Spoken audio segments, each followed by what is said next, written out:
Hello my self Meenu दास और मैं आपके लिए लाई हूँ एनसीईआरटी की quick revision on respiration in plant. अगर इससे पहले अगर आपने मेरी वीडियो को सब्सक्राइब नहीं किया है तो जाकर सब्सक्राइब कर लें एंड बेल आइकन को प्रेस कर दें ताकि नेक्स्ट टाइम अगर वीडियो डालूँ तो आपको नोटिफिकेशन आ जाए। तो चलिए स्टार्ट करते हैं।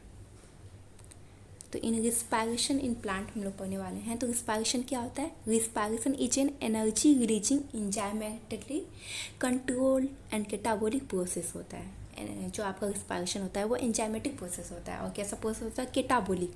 रिस्पायरेशन में कैटाबोलिक प्रोसेस चलता है जिसमें क्या होता है? Which involve step wise oxidation and break down food substance. अगर कैटाबोलिक प्रोसेस की बात करते हैं तो उसमें क्या होता है? टूटना, किसी चीज़ का ब्रेक डाउन होना, वो होता है आपका कैटाबोलिक प्रोसेस। ये किस में चलती है? आपका ऑक्सीडेशन प्रोसेस चलता है इसमें, रिस्पायरेशन में। एंड क्या होता है इसमें? फिर जो फूड सब्सटेंस क्या होता है? मैक्रो मॉलिक्यूल्स होता है। Macro molecules in the sense जो बड़ा मॉलिक्यूल्स है वो छोटे से मॉलिक्यूल्स में ब्रेक डाउन होता है inside living cell. Living cell में क्या होता है? जो कॉम्प्लेक्स मॉलिक्यूल होगा वो सिंपल फॉर्म में चेंज हो जाएगा। जैसे मान लीजिए ग्लूकोज है, वो ऑक्सीजन से रिएक्ट करेगा, फिर कार्बन डाइऑक्साइड एंड वाटर बनाएगा और एनर्जी रिलीज करेगा। ठीक है, नेक्स्ट पॉइंट देखते हैं। Living organism require energy for all activity. मतलब जो लिविंग ऑर्गेनिज्म होता है उसको मतलब कुछ भी एक्टिविटी करना तो उसके लिए एनर्जी रिक्वायरमेंट होता है। जैसे मान लीजिए मूवमेंट करना हो, रिप्रोडक्शन करना हो, ग्रोथ करना हो, इवन ब्रीथिंग, अगर उससे सांस भी लेनी है तो उससे एनर्जी का रिक्वायरमेंट होता है। अदरवाइज वो सांस भी नहीं ले पाएगा अगर उससे एनर्जी होगा ही नहीं तो। Next, they fulfil their demand by oxidation of the food material. अब वो इस एनर्जी रिक्वायरमेंट को कैसे फुलफिल करते हैं? By oxidation of the food material, food material का ऑक्सीडेशन करके। तो इस लिविंग ऑर्गेनिज्म में क्या होता है? Energy require for growth, reproduction, movement and breathing के लिए रिक्वायरमेंट होता है। And oxidation of the carbohydrate, carbohydrate का क्या होगा? ऑक्सीडेशन हो रहा है, फैट एंड प्रोटीन का भी। तो ये क्या होता है? जो आपको ऑक्सीडेशन होता है कार्बोहाइड्रेट फैट का, वो होता है फ्लोटिंग रिस्पायरेशन। ठीक है, आप प्रोटीन का क्या होता है? प्रोटोप्लाज्मिक रिस्पायरेशन होता है। ठीक है, इसके बाद देखते हैं next point, cellular respiration. Cellular respiration in the sense cell में रिस्पायरेशन कैसे होता है? इसमें कैसे होता है? Break down of the food material. Break down मतलब फूड मटेरियल का ब्रेक डाउन होता है। तो यहाँ क्या होता है? बॉन्ड ब्रेक होता है थ्रू ऑक्सीडेशन। ऑक्सीडेशन के प्रोसेस के थ्रू बॉन्ड क्या करेगा? ब्रेक होगा इसमें। एंड क्या बनेगा? Synthesis of ATP. एटीपी का फॉर्मेशन होगा जो क्या है? एटीपी को हम लोग एनर्जी करेंसी भी बोला जाता है। एंड एटीपी जो एडिनोसिन ट्राइफॉस्फेट इसका फुल फॉर्म होता है। ठीक है, इसके बाद प्लांट में देखते हैं कैसे होता है ये प्रोसेस। तो oxygen intake by the stomata and lenticel.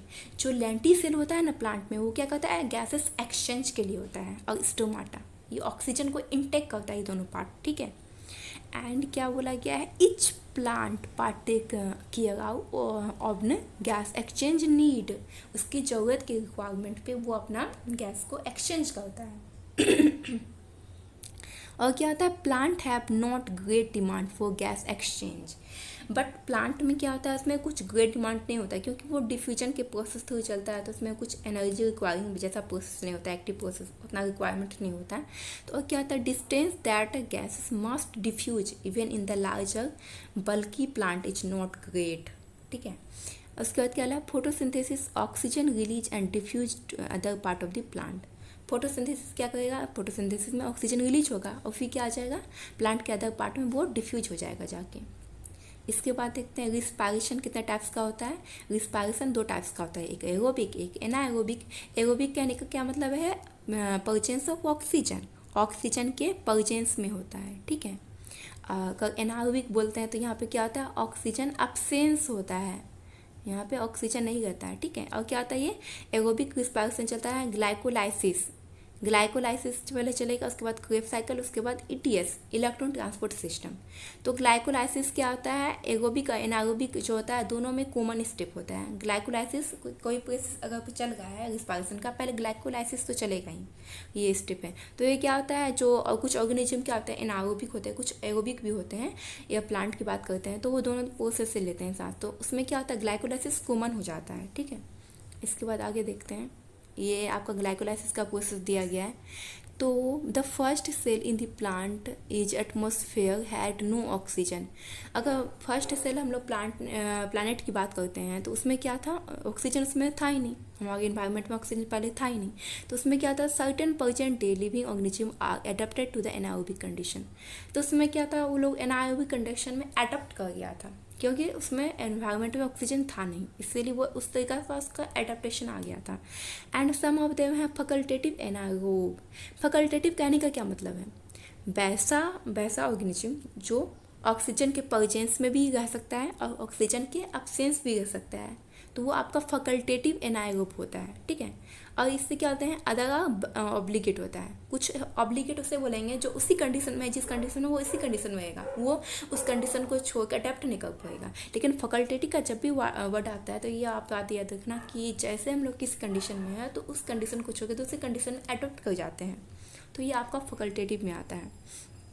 अब हम लोग ग्लाइकोलाइसिस के कुछ प्रोसेस देखते हैं। तो इसमें क्या होता है, ग्लाइकोलाइसिस का प्रोसेस में पहले ग्लूकोज आता है, ग्लूकोज में फिर क्या होता है, यहाँ पे फॉस्फेट जो होता है, कहाँ पे 6 पोजीशन पे, कार्बन के ग्लूकोज में जो 6 कार्बन होगा उस पर फॉस्फेट जो होगा, तो ग्लूकोज 6 फॉस्फेट से बोलेंगे। तो यहाँ पे क्या लग रहा है, एटीपी कंज्यूम होगा। एटीपी क्या किया, कंज्यूम हुआ। कैसे पता करेंगे एटीपी कंज्यूम हुआ, यहाँ पे अगर एडिनोसिन डाइफॉस्फेट है, ये इसमें एटीपी में चेंज हो जाएगा डाइफॉस्फेट में। कहने का मतलब कि पहले 3 फॉस्फेट था, उसके बाद 2 फॉस्फेट में चेंज हुआ, मतलब 1 फॉस्फेट कंज्यूम हो गया है, तब यहाँ पे ग्लूकोज 6 फॉस्फेट बना। उसके बाद ग्लूकोज 6 फॉस्फेट में क्या होगा, आइसोमेराइजेशन होगा। आइसोमेराइजेशन होने पर ये फ्रक्टोज 6 फॉस्फेट बन जाएगा, ठीक है। फ्रक्टोज 6 फॉस्फेट में फिर क्या होगा, एनर्जी रिक्वायरमेंट होगा, एटीपी से एटीपी में चेंज हो जाएगा, फिर फ्रक्टोज 1,6 बाइफॉस्फेट बन जाएगा, मतलब यहाँ पे एक और फॉस्फेट ऐड हो गया, ठीक है। उसके बाद क्या होगा, ये ट्राइफॉस्फेट में चेंज हो जाएगा। ट्राइफॉस्फेट में क्या आता है, ग्लिसरॉल्डिहाइड 3 फॉस्फेट, वो फिर किस में एक्सचेंज हो सकता है, ट्राइओज फॉस्फेट, जिसको क्या नाम है, और ट्राइहाइड्रोक्सी एसीटोन फॉस्फेट, जिसमें 3 कार्बन होता है। उसके बाद में जो आपका ग्लिसरॉल्डिहाइड 3 फॉस्फेट है, 3 फॉस्फेट, इसमें क्या होगा, NAD+ से NADH बनेगा, मतलब इसमें एनर्जी रिलीज होगा। यहाँ पे क्या होगा, एनर्जी रिलीज हो रहा है। फिर इससे क्या अपना टू मॉलिक्यूल बना किसका, ट्राइओज फॉस्फेट, बाइस फॉस्फेट का। और इसे क्या नाम है, 1,3-bis-फॉस्फोग्लाइसरिक एसिड, जिसमें कितने कार्बन होते हैं, 3 कार्बन होते हैं। फिर इसमें क्या होता है, एनर्जी रिलीज होता है एटीपी से, मतलब पहले क्या था, एडिनोसिन डाइफॉस्फेट सा था, ये किस में चेंज हो जाएगा, एटीपी में चेंज हो जाएगा, मतलब यहाँ पे एनर्जी रिलीज हुआ है। इसके बाद देखते हैं आगे नेक्स्ट। तो ये क्या था, ये आपका 3-फॉस्फोग्लाइसरिक एसिड था, ये फिर किस में चेंज हो जाएगा, 2 मॉलिक्यूल ऑफ 2-फॉस्फोग्लाइसरेट में, ठीक है। यहाँ पे एक वाटर मॉलिक्यूल रिलीज होगा। इसके बाद ये किस में चेंज हो जाएगा, 2-फॉस्फोफिनॉल पाइरूवेट में। फिर इसमें क्या होगा, एनर्जी रिलीज हो जाएगा, एटीपी से एटीपी बनेगा, और फिर ये किस में चेंज हो जाएगा, 2-पाइरूविक एसिड में, 3 कार्बन का होता है, ठीक है। और इसके बाद देखते हैं जो स्टेप होता है, ये ग्लाइकोलाइसिस का स्टेप था। इसमें ग्लाइकोलाइसिस का मतलब क्या होता है, ग्लाइकोस मतलब होता है शुगर, ठीक है, शुगर, एंड लाइसिस मतलब होता है स्प्लिटिंग, शुगर का स्प्लिटिंग होना, तो स्प्लिटिंग ऑफ द शुगर को बोलते हैं हम लोग ग्लाइकोलाइसिस प्रोसेस, ठीक है। इसके बाद देखते हैं ग्लाइकोलाइसिस को किसने दिया, glycolysis given by Gustav Embden and Otto Meyerhof and J Parnas, जिसको हम लोग क्या बोलते हैं, EMP पाथवे भी बोलते हैं, ठीक है। इस साइंटिस्ट के नाम पे पड़ा है EMP पाथवे। और क्या होता है, ग्लाइकोलाइसिस में क्या चलता है, partial oxidation of the glucose, जो ग्लूकोज होता है उसका पार्शियल ऑक्सीडेशन होता है। और क्या था इसमें, similar hexose sugar into the 2 molecule of pyruvic acid through the series of enzyme mediate reaction releasing ATP and NADH2। तो इसमें क्या रिलीज हुआ, ATP प्लस NADH2 रिलीज हुआ, ठीक है। And it occur in cytoplasm, जो ग्लाइकोलाइसिस का process होता है वो साइटोप्लाज्म में चलता है। इसके बाद देखते हैं first reaction energy consuming step. तो यहाँ पे बोला गया है कि इसे फर्स्ट प्रोसेस कहाँ पे था, जो ग्लाइकोलाइसिस में, कि फर्स्ट स्टेप कहाँ पे था, जहाँ पे एनर्जी कंज्यूम हुआ था, 2 ATP कंज्यूम हुआ था and used in the formation of glucose से फ्रक्टोज 1,6-bis-फॉस्फेट में। तो मतलब पहले ग्लूकोज से फॉस्फेट बना था, वहाँ पे भी एनर्जी कंज्यूम हुआ था। उसके बाद फ्रक्टोज 6 फॉस्फेट से फ्रक्टोज 1,6-bis-फॉस्फेट बना था, तो यहाँ पर भी एनर्जी क्या होता है, कंज्यूम हुआ था, मतलब 2 ATP लगा यहाँ पे, ठीक है। इसके बाद देखते हैं यहाँ पे हम लोग नेक्स्ट पॉइंट। तो इस प्लांट में क्या होता है, in plant carbohydrate stored in the form of starch, जो प्लांट वाला पार्ट होता है उसमें कार्बोहाइड्रेट कैसे स्टोर होता है, स्टार्च के फॉर्म में स्टोर होता है। And starch break down into glucose and fructose. फिर स्टार्च क्या आता है, किसमें ब्रेक डाउन होता है, glucose plus fructose by the enzyme invert किया, ग्लूकोज प्लस फ्रक्टोज मिला किसको, स्टार्च को। तो स्टार्च को इन्वर्ट किया तो वो ग्लूकोज फ्रक्टोज में टूट गया। And now the glucose enter into the glycolysis. तो ये स्टार्च जो मतलब ब्रेक डाउन हुआ तो ये कहाँ पे गया, ये ग्लूकोज ग्लाइकोलाइसिस में, ठीक है। तो glycolysis start with the phosphorylation of the glucose. जो आपका ग्लाइकोलाइसिस प्रोसेस चलता है उसमें फॉस्फोरिलेशन जो ग्लूकोज का होता है किसके प्रेजेंस में होता है, presence of enzyme hexokinase. Hexokinase के प्रेजेंस में ग्लूकोज क्या होता है, चेंज होता है ग्लूकोज 6-फॉस्फेट में, and to form glucose six phosphate formation करता है ना। फिर देखते हैं ग्लूकोज 6-फॉस्फेट क्या होता है, फिर कन्वर्ट होता है फ्रक्टोज 6-फॉस्फेट में, किसके प्रेजेंस में, फॉस्फोहेक्सोज आइसोमेरेज के प्रेजेंस में, ठीक है। उसके बाद fructose six phosphate use another molecule of ATP to form fructose one six bisphosphate in the presence of phosphofructokinase. आपसे एग्जाम में पूछा जाएगा कि फॉस्फोफ्रक्टोकाइनेज क्या है, पीएफके क्या है, ये आपका रेट लिमिटिंग एंजाइम है ग्लाइकोलाइसिस का, ठीक है। इसके बाद देखते हैं कि हम लोग जो ग्लाइकोलाइसिस का प्रोसेस चला है तो इसमें क्या मिला हम लोग को। एंड ऑफ द ग्लाइकोलाइसिस किससे बना था, पायरुविक एसिड का फॉर्मेशन हुआ था। उसमें क्या था, 2 ATP क्या हुआ, कंज्यूम हुआ, 2 ATP फॉर्म हुआ, एंड क्या बना, 2 NADH प्लस हाइड्रोजन फॉर्म्ड हुआ। तो नेट गेन अगर पूछा जाए तो कितना होगा, नेट गेन 2 ATP, क्योंकि 2 ATP तो खर्च हो गया था और 4 ATP हमें मिला, तो 4 में से 2 गया तो 2 ATP हम लोग को मिलेगा नेट अगर पूछा जाए तो। और उसके बाद देखते हैं जो आपका 2 NADH हाइड्रोजन हुआ था ATS से कितना मिलेगा, 6 ATP, ठीक है, इलेक्ट्रॉन ट्रांसपोर्ट सिस्टम से। तो नेट पूछे तो 8 ATP मिल जाएगा, ठीक है। इसके बाद देखते हैं जो उसके बाद में पायरुविक एसिड जो प्रोसेस चला था ग्लाइकोलाइसिस में। अब ये पायरुविक एसिड कहाँ जाएगा, अब ये तो 2 प्रोसेस में चल सकता है, एक लैक्टिक एसिड का फॉर्मेशन कर ले, दूसरा अल्कोहलिक फॉर्मेशन कर ले, या दूसरा क्या हो सकता है, ये कार्बन डाइऑक्साइड प्लस वाटर में स्प्लिट होकर एनर्जी रिलीज कर दे, जो कि एरोबिक प्रोसेस में चलता है। अगर एनाएरोबिक का प्रोसेस बात किया जाए या फर्मेंटेशन का प्रोसेस बात किया जाए तो इसमें क्या होता है, पायरुविक एसिड लैक्टिक एसिड का फॉर्मेशन करता है, दूसरा अल्कोहल का फर्मेंटेशन करता है, ठीक है। इसके बाद देखते हैं फर्मेंटेशन। तो फर्मेंटेशन क्या होता है, आपका एनाएरोबिक प्रोसेस होता है, जो क्या होता है ऑक्सीजन के अब्सेंस में होता है। तो इसमें क्या होता है, पहले ग्लूकोज था, फिर ग्लूकोज किस में चेंज हो जाता है, गैल्सियल्डिहाइड 3-फॉस्फेट में। तो इसमें कैसे एनर्जी कंज्यूम हुआ, जो NAD प्लस था एनर्जी रिलीज होगा, इसमें कंज्यूम नहीं रिलीज होगा, NAD प्लस था तो NADH plus plus hydrogen ion बना। इसके बाद क्या हुआ, 3-फॉस्फोग्लाइसिक एसिड में चेंज हुआ, फिर उससे फॉस्फोएनोल पायरुवेट बना। अब ये फॉस्फोएनोल पायरुवेट फिर किस में चेंज हो जाएगा, पायरुविक एसिड में। पायरुविक एसिड से ये क्या कर सकता है, लैक्टिक एसिड का फॉर्मेशन भी जा सकता है या इथेनॉल का भी फॉर्मेशन कर सकता है। इसके पास 2 चॉइस हैं, या तो लैक्टिक एसिड में चल जाए या इथेनॉल में कन्वर्ट हो जाए।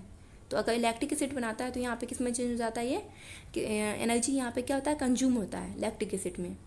तो लैक्टिक एसिड में क्या होता है, NADH प्लस से NAD प्लस में हो जाएगा। एंड अगर पायरुविक इथेनॉल बनाता है तो यहाँ पे NAD प्लस से NAD प्लस बन जाएगा, कि मतलब एनर्जी कंज्यूम हो रहा है, ठीक है। इसके बाद देखते हैं आगे, ये कुछ एरोबिक प्रोसेस के स्टेप हैं। तो कुछ एनाएरोबिक भी इसमें मतलब कुछ दिया गया है। तो इन फर्मेंटेशन क्या होता है, फर्मेंटेशन किसके थ्रू होता है, ईस्ट के थ्रू, सेक्रोमाइसिस सर्विसी। एंड क्या होता है, fermentation by the yeast, pyruvic acid it converted to ethanol and carbon dioxide. जो फर्मेंटेशन का प्रोसेस चलता है वो ईस्ट करता है, प्लस क्या होता है इसमें, जो आपका पायरुविक एसिड होता है वो इथेनॉल प्लस कार्बन डाइऑक्साइड में रिलीज होता है। एंड इसमें क्या होता है, अल्कोहल डिहाइड्रोजिनेज, मतलब कुछ तो कैटलिस्ट होना चाहिए ना जो इस प्रोसेस को मतलब आगे बढ़ाएगा। तो इसमें क्या होता है, अल्कोहल डिहाइड्रोजिनेज होता है, जो कैटलिस्ट इन द रिएक्शन को कैटलाइज्ड करने का काम करता है। ये रिएक्शन को मतलब स्लो कर सकता है या तेज कर सकता है, इसके रेट को मतलब बनने के रेट को ये नहीं कर देगा, लेकिन वो स्टेप को बढ़ा सकता है। अगर मान लीजिए कोई रिएक्शन अगर बहुत ज़्यादा टाइम लेगा, अगर वही बहुत ज़्यादा कम टाइम ले तो उसमें क्या हो जाएगा, जो प्रोडक्ट मिलेगा हमें ज़्यादा प्रोडक्ट मिलेगा, है ना। तो ये सिर्फ मतलब रिएक्शन के स्टेप को बढ़ा सकता है, मतलब स्लो या डाउन कर सकता है। इसके बाद देखते हैं both lactic acid fermentation and alcohol fermentation में क्या होता है, सिर्फ 2 ATP प्रोड्यूस होता है, ठीक है, ड्यूरिंग ग्लाइकोलाइसिस। एंड क्या होता है, east can tolerate only 30% of the concentration of the alcohol. जो ईस्ट होता है वो कितने % कंसनट्रेशन अल्कोहल को टॉलरेट कर सकता है, 30%, 13% को कर सकता है, सो इन नेचुरल बेवरेज, अगर नेचुरल बेवरेज की बात करते हैं तो maximum concentration of the alcohol 13% होता है. The concentration of the alcohol is increase by distillation process. तो कंसनट्रेशन अल्कोहल का कैसे इंक्रीज कर सकते हैं? डिस्टिलेशन के प्रोसेस से. ठीक है, इसके बाद नेक्स्ट पॉइंट देखते हैं. लैक्टिक एसिड फर्मेंटेशन ये कहाँ पे होता है? मसल सेल में, जहाँ पे क्या होता है कभी कभी पेन होने लगता है तो वहाँ पे क्या होता है? लैक्टिक एसिड का फॉर्मेशन होता है. ठीक है, एक होता है अल्कोहल फर्मेंटेशन, तो ये कहाँ होता है? ईस्ट में होता है. और दूसरा क्या होता है? ऑब्लिगेट एनाएरोब्स. ऑब्लिगेट एनाएरोब्स क्या होता है? इसका एग्जांपल क्लोस्ट्रीडियम होता है. अब फैकल्टेटिव एनाएरोब की बात करें तो स्टेप्लोकोकस स्पेसीज एंड स्टेप्लोसैकोमाइसिस सर्विसी जो ईस्ट है, एंड सम फंजाई में होता है. फैकल्टेटिव एनाएरोब होते हैं ये. ठीक है, इसके बाद एनाएरोबिक एरोबिक प्रोसेस देखते हैं हम लोग. एनाएरोबिक हो गया, एरोबिक प्रोसेस देखेंगे. तो ये क्या होता है? इसमें पायरुविक एसिड जो हमें ग्लाइकोलाइसिस से मिला था वो फिर कहाँ चला जाएगा? ऑक्सीडाइज होकर एसिटाइल कोएंजाइम बन जाएगा. कार्बन डाइऑक्साइड रिलीज करेगा, NaDH2 रिलीज करेगा to form during this reaction. And क्या होगा? Several coenzyme along with the pyruvic dehydrogenase facilitate this step. इस स्टेप को क्या करेगा? आगे बढ़ाएगा. इसमें क्या होता है? पायरुविक एसिड प्लस कोएंजाइम आता है प्लस NAD प्लस आया, जिसमें क्या यूज हुआ? मैग्नीशियम आयन Mg+2 यूज हुआ. एंड पायरुवेट डिहाइड्रोजनेज के प्रेजेंस में, इस एंजाइम के प्रेजेंस में क्या बना? एसिटाइल कोएंजाइम बना और एक कार्बन डाइऑक्साइड रिलीज हुआ, NaDH बना. ठीक है, इसके बाद क्या होगा? ये एसिटाइल कोएंजाइम जो बना है ये कहाँ जाएगा? ये आपका माइटोकॉन्ड्रिया में जाएगा, जो कि क्या करेगा? TCA साइकिल का प्रोसेस के चलेगा. ठीक है, तो ये जो आपका TCA साइकिल चलता है कहाँ चलता है? माइटोकॉन्ड्रिया मैट्रिक्स में चलता है. तो ये एसिटाइल कोएंजाइम जो ग्लाइकोलाइसिस का प्रोसेस से बना था, तो ये पहले क्या हुआ था? पहले ग्लाइकोलाइसिस पायरुविक एसिड था, पायरुविक एसिड से एसिटाइल कोएंजाइम बना, एसिटाइल कोएंजाइम से अब ये माइटोकॉन्ड्रिया मैट्रिक्स में जाएगा. ठीक है, तो यहाँ पे स्टेप देखते हैं. तो पायरुवेट था जो ग्लाइकोलाइसिस हो जाता है, एसिटाइल कोएंजाइम में चेंज हुआ. उसके बाद में क्या हुआ? ऑक्जेलो एसिटिक एसिड जो कितना कार्बन का है? 4 कार्बन का है. और एसिटाइल कोएंजाइम कितने कार्बन का है? 2 कार्बन का है. तो ये दोनों मिलकर क्या बनाया? सार्टिक एसिड बनाया. सिट्रिक एसिड बनाया जो कितना कार्बन का है? 6 कार्बन का है. इससे फिर क्या हुआ? ये कार्बन डाइऑक्साइड रिलीज किया. उसके बाद में क्या बना? NADA+ से NADH प्लस हाइड्रोजन आयन बना. इसके बाद ये सार्टिक एसिड किस में चेंज हो गया? अल्फा कीटोग्लूटाइक एसिड में, जो कितना कार्बन का? 5 कार्बन का. इसीलिए मैंने बोला कि यहाँ पे एक कार्बन डाइऑक्साइड क्या हुआ? रिलीज हुआ, क्योंकि पहले 6 कार्बन था. ठीक है, इसके बाद फिर ये जो प्रोसेस चला इसमें फिर कार्बन डाइऑक्साइड रिलीज हुआ. इससे फिर क्या बना? एक NaDH प्लस हाइड्रोजन आयन बना. इसके बाद फिर एक ATP से GTP बना. फिर सक्सिनिक एसिड का प्रोसेस चला जो 4 कार्बन का है, कार्बन डाइऑक्साइड रिलीज हुआ था. फिर कार्बन डाइऑक्साइड जो यहाँ पे रिलीज हुआ था, सक्सिनिक एसिड जो 4 कार्बन का था, इसमें फिर क्या हुआ? एनर्जी जो आपका यहाँ पर फॉर्म हुआ है FAD प्लस FADH2 के फॉर्म में एनर्जी रिलीज हुआ है. इसके बाद इससे फिर मैलिक एसिड बना है. ठीक है, मैलिक एसिड में फिर यहाँ पे एनर्जी रिलीज हुआ, NAD प्लस से NADH प्लस हाइड्रोजन आयन बना. और ये प्रोसेस क्या होता है? चलते रहता है, ये 2 स्टेप में चलता है. ठीक है, इसके बाद देखते हैं.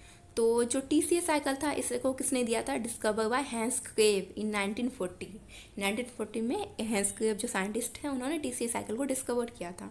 And this cycle is also called try carboxylic acid cycle. इसको क्या बोला जाता है? Try carboxylic acid cycle. यहाँ पे 3 कार्बन डाइऑक्साइड रिलीज भी होता है. इससे आप एक याद रख सकते हैं इस पॉइंट को. और इसको क्या बोलते हैं? Because citric acid have triple carboxylic group. इसमें क्यों ऐसा बोला जाता है? क्योंकि सार्टिक एसिड के पास में क्या आता है? 3 कार्बोक्सिलिक ग्रुप होता है COH का. ठीक है, और कहाँ पर था? अकॉर्डिंग द माइटोकॉन्ड्रियल मैट्रिक्स में भी ये मतलब प्रोसेस चलता है. और उसके बाद क्या होता है? एसिटाइल कोएंजाइम किससे कंबाइन किया था? ऑक्जेलोएसिटिक एसिड से. एंड क्या बनाया? फिर water and form the citric acid in the presence of enzyme. किसका? साइट्रेट सिंथेज के फॉर्म में फिर रिलीज किया था कोएंजाइम को. ठीक है, एक.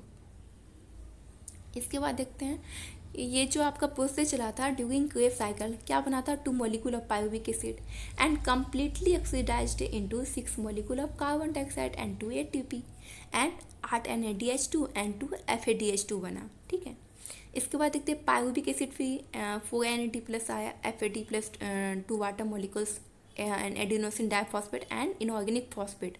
और ये माइटोकॉन्ड्रियल मैट्रिक्स में चला था. तो क्या बना? 3 कार्बन डाइऑक्साइड बना, 4 NaDH बना, फिर 4 प्रोटॉन मिला, 1 FADH2 मिला एंड 1 ATP मिला हम लोग को. ठीक है, इसके बाद आगे देखते हैं इलेक्ट्रॉन ट्रांसपोर्ट चेन ETS. तो ये क्या था, the metabolic pathway through which the electron passes from one carrier to the another. तो इसमें क्या होता है, इलेक्ट्रॉन पास होता है एक कैरियर से दूसरे कैरियर में inside the inner mitochondrial membrane. जो इलेक्ट्रॉन ट्रांसपोर्ट सिस्टम होता है वो कहाँ पे होता है, इनर माइटोकॉन्ड्रियल मेम्ब्रेन में होता है। इज कॉल्ड ETC है, माइटोकॉन्ड्रियल रेस्पिरेटरी चेन भी बोलते हैं। एंड इसमें क्या होता है, 5 कॉम्प्लेक्स इन्वॉल्व, मतलब 5 कॉम्प्लेक्स जो होता है इसका रिक्वायरमेंट होता है इलेक्ट्रॉन ट्रांसपोर्ट सिस्टम चलने में, क्योंकि इस एक कैरियर के थ्रू इलेक्ट्रॉन का यहाँ पे ट्रांसफर होता है। तो पहला जो होता है वो NADH डिहाइड्रोजिनेज होता है। दूसरा क्या होता है, सक्सीनेट डिहाइड्रोजिनेज होता है। उसके बाद साइटोक्रोम रिडक्टेज जो साइटोक्रोम B/C1 होता है। उसके बाद cytochrome oxidase cytochrome A and A3 होता है। उसके बाद ATPase होता है जो कि क्या है, ऑक्सीडेटिव फॉस्फोरिलेशन। ठीक है, इसके बाद देखते हैं हम लोग। तो इसमें क्या है, मोबाइल इलेक्ट्रॉन कैरियर। कौन है mobile electron carrier, cytochrome C and ubiquinone, ये आपका मोबाइल इलेक्ट्रॉन कैरियर होता है। एंड फाइनल हमें क्या मिलता है, final acceptor of electron oxygen होता है। And electron from NADH produce during the TCA cycle are oxidized to NADH dehydrogenase and the electron are transferred to the ubiquinone liquated in the inner membrane।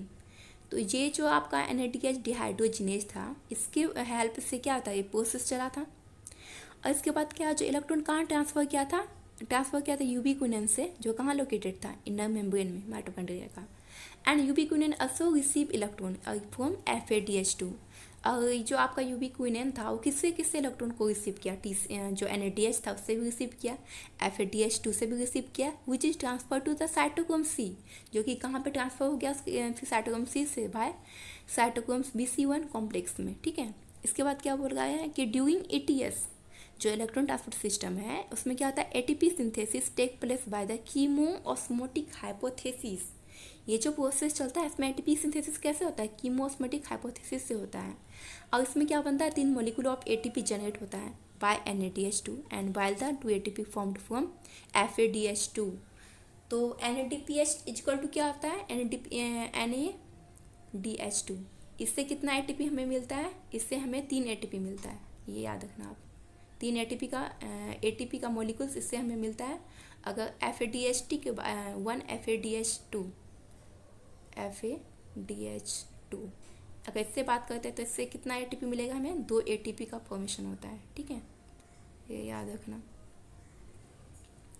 इसके बाद देखते हैं during ETS, ये तो मैंने बता दिया किससे 2 ATP बनता है। इसके बाद F0 F1 जो पार्ट होता है ATPase का पार्ट होता है, जो क्या रोल प्ले करता है, ऑक्सीडेटिव फॉस्फोरिलेशन का रोल प्ले करता है। एंड फॉर ईच ATP, मतलब जो प्रत्येक ATP होता है ना क्या प्रोड्यूस करता है, 2 प्रोटॉन प्रोड्यूस करता है, 2 hydrogen ion passes through the F0 जो रीजन होता है वो उससे 2 हाइड्रोजन जो होता है पास आउट होता है from the intermembrane space to the matrix down to the electrochemical proton gradient, एक ग्रेडियंट बनाता है, मतलब high to low, low to high, ये प्रोसेस एक चलता रहता है। ATPase में क्या होता है, ATPase में एनर्जी का रिक्वायरमेंट होता है, तो ये हमेशा क्या होता है आपका, ये बोलो नीचे से ऊपर जाएगा, मतलब लो टू हाई जाएगा।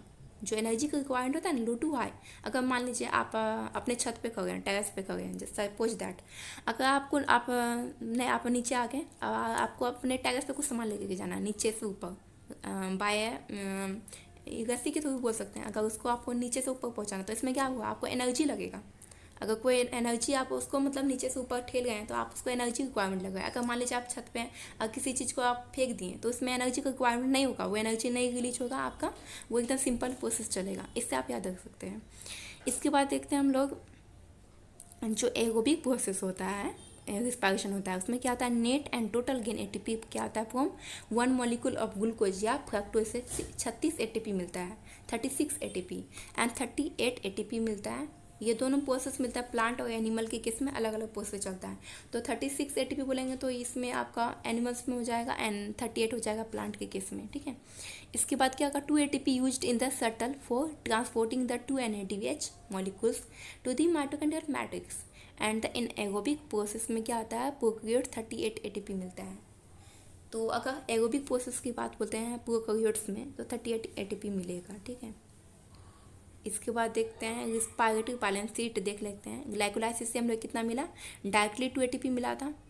इसके बाद में इनडायरेक्टली कितना मिला था, 2 NADH मिला था, मतलब 6 ATP, क्योंकि एक NADH क्या होता है 3 ATP रिलीज करता है, तो 2 3 क्या हो जाएगा 6 हो जाएगा, 6 ATP। एंड ऑक्सीडेटिव डिकार्बोक्सिलेशन में क्या हुआ था TCA साइकिल में 2 NADH मिला था, 6 NADH and 2 FDH and 2 ATGTP। तो क्या ये प्रोसेस 2 बार चला था, इसलिए इसको ऐसे लिखा गया है। तो यहाँ पे टोटल कितना 38 ATP मिला, मतलब ये पूरा टोटल काउंट किया गया है ग्लाइकोलाइसिस का, ATAS का, TCA साइकिल का, तो टोटल मिलाकर 38 ATP मिलेगा, ठीक है। इसके बाद देखते हैं एम्फीबोलिक प्रोसेस। तो एम्फीबोलिक कहने का मतलब क्या होगा, यहाँ पे ऑक्सीड आपका कैटाबोलिज्म में भी चल गया है, एनाबोलिक भी प्रोसेस चल गया है, दोनों चल गया, मतलब टूट भी गया है और फॉर्म भी हो गया है, बनना और टूटना। तो रिस्पायरेटरी पाथवे क्या होता है, एम्फीबोलिक पाथवे होता है। क्यों, इसमें इन्वॉल्व होता है catabolic as well as anabolic process. इसके बाद देखते हैं glucose is favoured substrate for respiration. Glucose क्या होता है, इसमें फेवर्ड रिस्पायरेटरी सबस्ट्रेट होता है। एंड ऑल कार्बोहाइड्रेट क्या होता है, usually converted into glucose and before use for respiration. जितना भी कार्बोहाइड्रेट होता है ना, जैसे अगर उसको रिस्पायरेशन के प्रोसेस में यूज होना है तो सबसे पहले वो सिंपल फॉर्म में टूटता है, ब्रेक होता है, तब वो फिर यूज होता है, ठीक है। And fat need to break down the into glycerol and fatty acid. अगर फैट को ब्रेक डाउन होना है एनर्जी रिलीज के लिए तो किसमें चेंज हो जाएगा, ग्लिसरॉल और फैटी एसिड में, which further break down convert into the acetyl coenzyme में फिर चेंज हो जाएगा and enter into the respiratory pathway में। तो कोई भी कॉम्प्लेक्स है तो उसको पहले सिंपल फॉर्म में चेंज होना है, तब वो रिस्पायरेटरी पाथवे में जाएगा। अगर प्रोटीन है तो प्रोटीन भी क्या होगा, ब्रेक डाउन होगा एमिनो एसिड में and further enter into the Krebs cycle में, तब वो ट्रांसपोर्ट करेगा। इसके बाद देखते हैं एनाबोलिक पाथवे। तो एनाबोलिक पाथवे में क्या होता है, acetyl coenzyme is precursor for carotenoids, terpene and gibberellic acid. ये इसका क्या होता है, प्रिकर्सर होता है।